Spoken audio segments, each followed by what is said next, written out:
chil ban doang hong zen sang me loi zo lia nu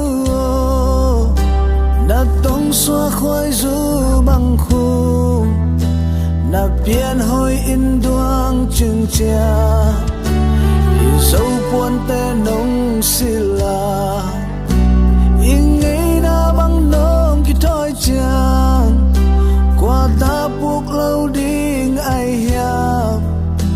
cây xin lại khoam băng hồng loa dấu lia nua cả xiang a hồng tút khó lô con ít con ai na xin chu dây la in ken hồng sút sút noam in sim lấy tung ngã lia bao hơi bao giá in na hơi tam dòng nang lâu ken ca day om lâu nang to lâu băng tu khom đi cùng chăm xin chu hi vang mu bang ko ngai ha cây ca nun na toal niam loa kong ngai luat vang hang hi dù băng hong nial ken mo ngai tong xóa dù băng khum lâu rong hem lam xin cho hi cây tak xin cho tong kong lel te nào văng in cây hương sang ngô dấu lia nuo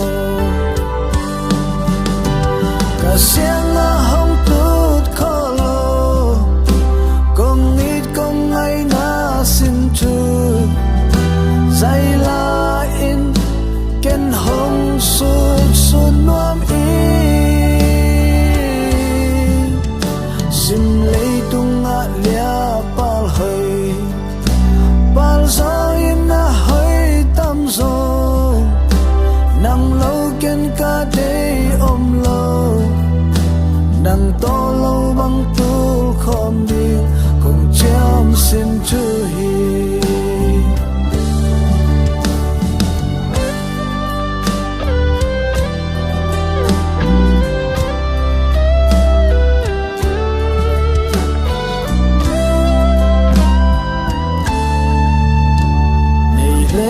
ki ching nei ken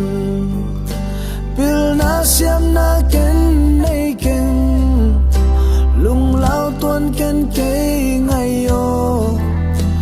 ang lai nau bang hong pom ni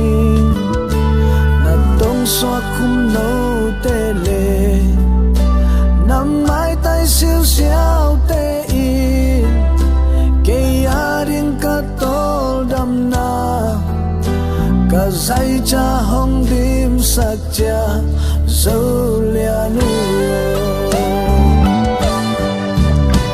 cả xiang a hong tút khó lô con ít con ngay na xin chu dây la in ken hong sút sút noam in sim lấy tung ngã lia pal hơi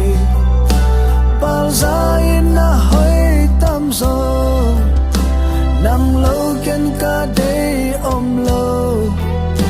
nang to lâu băng tu khom đi cùng chăm xin chu hi